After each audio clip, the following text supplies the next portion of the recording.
Capital structure decisions ಮೇಲೆ ಪ್ರಾಬ್ಲಮ್ಸನ್ನು ಮಾಡ್ತಾ ಇದ್ವಿ ನಾವು. ಆ ಥರದ್ದೊಂದು ಪ್ರಾಬ್ಲಮನ್ನು ನೋಡೋಣ. Shaji steels limited requires 25 lakhs for a new plant. 25 lakhs rupees additional capital ಬೇಕಾಗಿದೆ ಈ ಕಂಪನಿಗೆ. ಆ 25 lakhsನ್ನು ಇನ್ವೆಸ್ಟ್ ಮಾಡಿ ಇವರು ಬಿಸ್ನೆಸ್ ಮಾಡಿದ್ರೆ they are expecting earnings before interest and taxes, that is EBIT. Expected EBIT is rupees 5 lakh. The amount of capital needed by them is 25 lakhs. Expected EBIT is 5 lakhs. While deciding about the financial plan, the company considers the objective of maximizing earnings per share. Earnings per share ಅಂದರೆ ಏನು? EPS. So maximum EPS ಯಾವ ಪ್ಲ್ಯಾನ್ಗೆ ಬರುತ್ತೋ ಆ ಪ್ಲ್ಯಾನನ್ನು ನಾವು choose ಮಾಡ್ತೀವಿ. So there are having three alternatives to finance the project. 3 ಪ್ಲ್ಯಾನ್ಸನ್ನು ಇಟ್ಕೊಂಡಿದ್ದಾರೆ. ಆ ಪ್ಲ್ಯಾನ್ಸಲ್ಲಿ by raising debt of 2,50,000, 10 lakhs or 15 lakhs. So 3 ಪ್ಲ್ಯಾನ್ಸಲ್ಲಿ ಅವ್ರಿಗೆ ಏನು ಬೇಕಾಗಿದೆ ಅಂತಂದರೆ ಡೆಟ್ ಕ್ಯಾಪಿಟಲ್ ಎಷ್ಟಿರಬೇಕು ಒಂದೊಂದು ಪ್ಲ್ಯಾನಲ್ಲಿ ಅಂತ ಒಂದು ಐಡಿಯಾ ಕೊಟ್ಟಿದ್ದಾರೆ.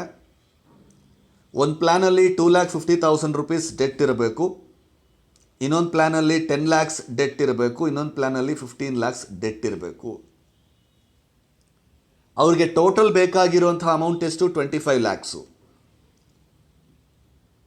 2,50,000 ಡೆಟ್ ಇರಬೇಕು ಅಂದರೆ ರಿಮೈನಿಂಗ್ 22,50,000 ಈಕ್ವಿಟಿ ಇರಬೇಕು. Because normally most important forms of capital is debt and equity. Debt ಮತ್ತು ಈಕ್ವಿಟಿ. ಸೊ ಡೆಟ್ ಎಷ್ಟಿರಬೇಕು ಅನ್ನೋದನ್ನು ಅವ್ರು ಹೇಳಿಬಿಟ್ಟಿದ್ದಾರೆ ಅಂತಂದರೆ ಉಳಿದಿರೋ ಅಮೌಂಟು ಈಕ್ವಿಟಿ ಅಂತ ನಾವು ಫಿಕ್ಸ್ ಆಗ್ತೀವಿ. Because we know their total financial requirement, that is 25 lakhs ಅವರ ಟೋಟಲ್ ಫೈನಾನ್ಷಿಯಲ್ ರಿಕ್ವೈರ್ಮೆಂಟ್ ಬೇಕು ಅಂತ ನಮಗೆ ಗೊತ್ತಿದೆ. ಸೊ ಔಟ್ ಆಫ್ 25 lakhs ಅವರು ಡೆಟ್ ಅಮೌಂಟನ್ನು ಹೇಳಿಬಿಟ್ಟಿದ್ದಾರೆ ಅಂತಂದರೆ remaining should be equity. So ಆ ಥರ ನಾವು ಪ್ಲ್ಯಾನ್ಸನ್ನು ಡ್ರಾಫ್ಟ್ ಮಾಡಿಕೊಂಡ್ರೆ plan number 1, plan number 2, plan number 3 ಅಂತ. ಪ್ಲ್ಯಾನ್ ನಂಬರ್ 1ನಲ್ಲಿ ಅವ್ರ ಪ್ರಕಾರ 2.5 lakhs ಅಂದರೆ 2,50,000 rupees ಡೆಟ್ ಇದ್ದರೆ ಉಳಿದಿರೋ 22.5 lakhs, ದಟ್ ಈಸ್ 22,50,000 rupees ಏನಾಗಬೇಕು? ಈಕ್ವಿಟಿ ಇರಬೇಕು ಅಂತ. ಪ್ಲ್ಯಾನ್ ನಂಬರ್ 2ಅಲ್ಲಿ ಡೆಟ್ 10 lakhs ಇರಬೇಕು ಅಂತಂದರೆ ಈಕ್ವಿಟಿ 15 lakhs ಇರಬೇಕು. ಬಿಕಾಸ್ ಟೋಟಲ್ ಈಸ್ 25 lakhs, ಅವ್ರಿಗೆ ಬೇಕಾಗಿರೋ 25 lakhs. And in the same manner plan number 3ಅಲ್ಲಿ 15 lakh rupees ಡೆಟ್ ಇರಬೇಕು ಅಂತಂದರೆ ರಿಮೈನಿಂಗ್ 10 lakhs ಈಕ್ವಿಟಿ ಇರಬೇಕು. ಸೊ ಅಲ್ಲಿಗೆ we have got 3 alternatives. First plan with 2.5 lakh debt and 22.5 lakh equity. Second plan with 10 lakh debt and 15 lakh equity. Third plan with 15 lakh debt and 10 lakh equity. So ಇದು ಅವ್ರ ಹತ್ರ ಇರುವಂಥ 3 plans. ಈ 3 ಪ್ಲ್ಯಾನ್ಸನ್ನು ಕೂಡ ನಾವು evaluate ಮಾಡಬೇಕೀಗ. The company's share is currently selling at 150. The company's equity share is currently selling ಅಂದರೆ market price of equity share ಈಗ ಎಷ್ಟಿದೆ ಅಂತಂದರೆ 150 rupees ಇದೆ. But it is expected to decline to 125 rupees in case the funds are borrowed in excess of 10 lakhs. ಕಂಪನಿಯ share price ಇವತ್ತು ಮಾರ್ಕೆಟಲ್ಲಿ 150 rupees ನಡೀತಾ ಇದೆ. ಈಗ ಈ ಕಂಪನಿಯವರೇನಾದರೂ 10 ಲಕ್ಷ ರೂಪಾಯಿಗಿಂತ ಹೆಚ್ಚಿಗೆ ಬಾರೋಯಿಂಗ್ಸನ್ನು ಮಾಡಿದ್ರೆ ಆ ಶೇರ್ ಪ್ರೈಸು 125ಗೆ ರೆಡ್ಯೂಸ್ ಆಗಿಬಿಡುತ್ತೆ. Current market price of the share is 150. If the company borrows more than 10 lakh rupees debt, the company's share value will come down to 125. ಅರ್ಥ ಮಾಡ್ಕೊಳ್ಳಿ. Current market price of the share of the company is 150. If the company borrows more than 10 lakh rupees debt, the share price will come down to 125. ಈಗ 3 ಪ್ಲ್ಯಾನ್ಸನ್ನು observe ಮಾಡಿ.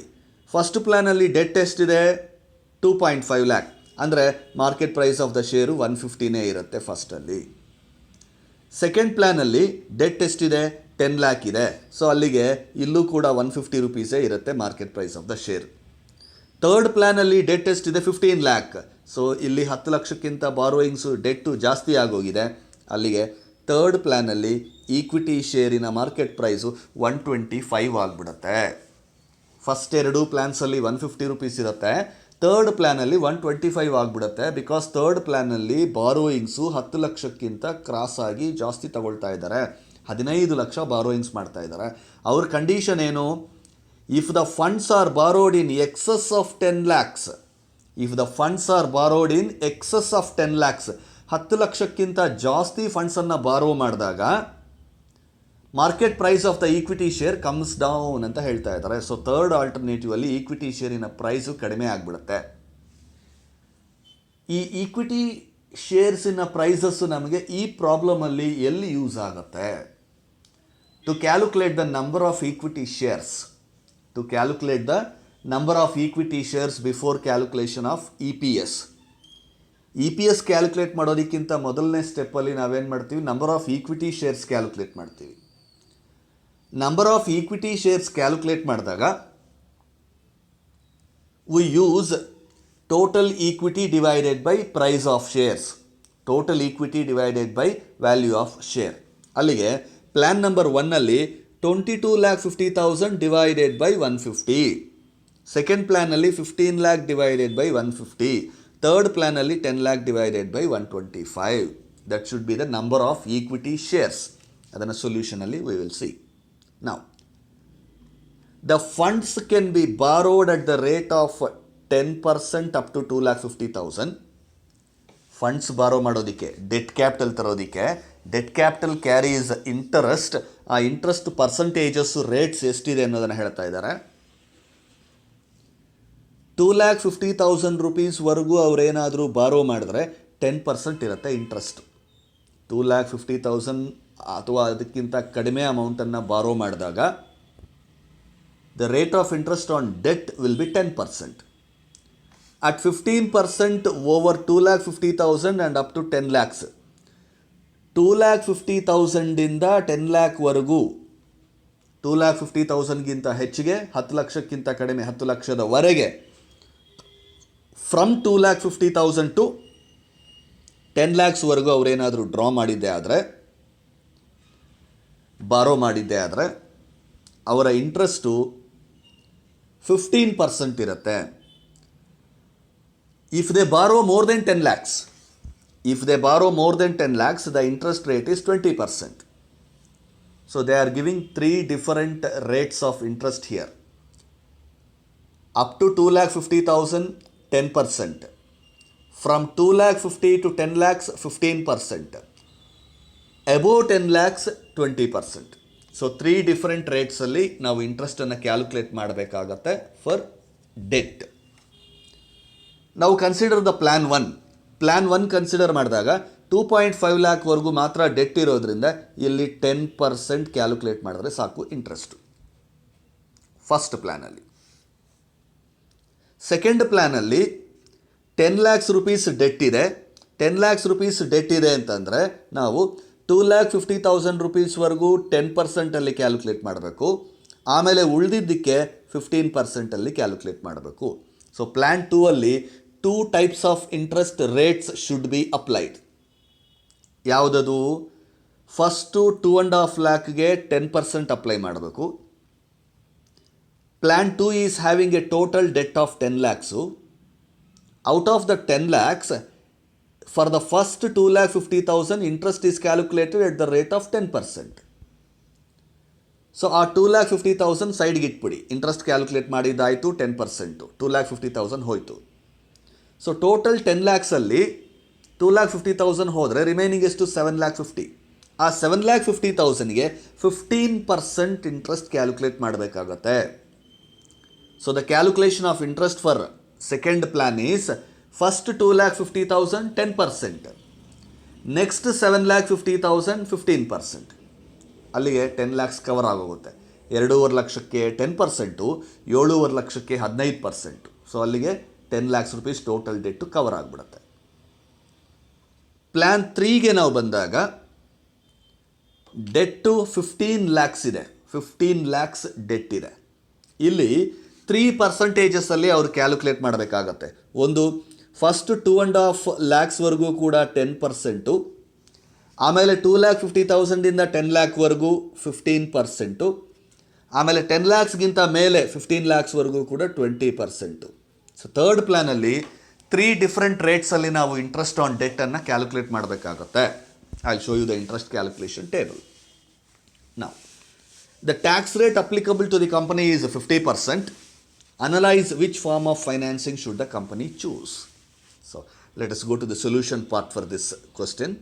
Now, calculation of earnings per share. 3 different plans we have taken. Plan 1, Plan 2, Plan 3. What is Plan 1? 2.5 lakh rupees debt and 22.5 lakh equity. What is Plan 2? 10 lakh debt and 15 lakh equity. What is Plan 3? 15 lakh debt and 10 lakh equity. So, ಆ plans ಯಾವ ಪ್ಲ್ಯಾನ್ಸಲ್ಲಿ ಎಷ್ಟು equity ಎಷ್ಟು debt ಅನ್ನೋದು ನಿಮಗೆ ಚೆನ್ನಾಗಿ ಅರ್ಥ ಆಗಿರಬೇಕು.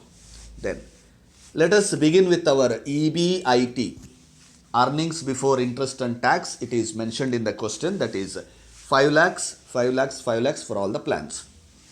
Less interest less ಮಾಡಬೇಕು. Just now I was telling different percentages of ಇಂಟ್ರೆಸ್ಟನ್ನು ಕ್ಯಾಲ್ಕುಲೇಟ್ ಮಾಡಬೇಕು ಅಂತ. Let us see a small working note for calculation of interest. Plan 1, debt 2,50,000.